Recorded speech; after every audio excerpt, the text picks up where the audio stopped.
Lions Bengals, Andy Dalton completed 27 of 41 passes for 238 yards with the touchdown and an interception.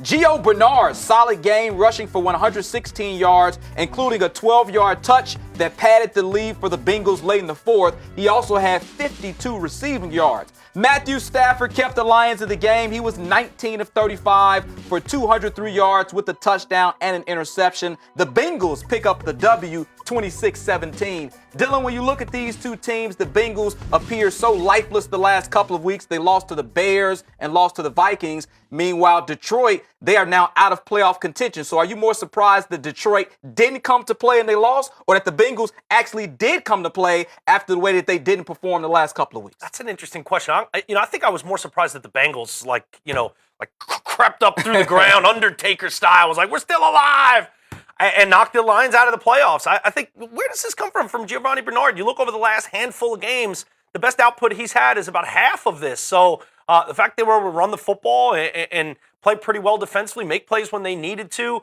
and get a win at home that against a very desperate Lions team that needed the win to stay alive.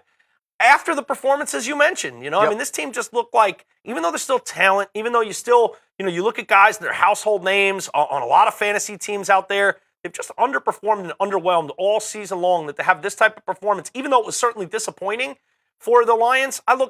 I still think Matt Stafford's banged up. Okay.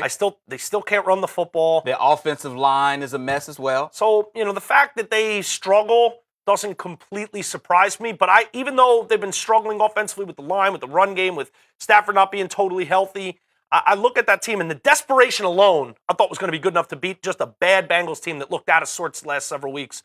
And all of a sudden, the Bengals kind of found their mojo just in time to get a win that isn't going to do much other than play spoiler for Detroit fans. Now we'll have to see what happens with head coach Jim Caldwell. This certainly doesn't bode well for his future. No. We'll see if the organization decides to make a change at the end of the season. Stadium, we have all your updates. We're always on demand.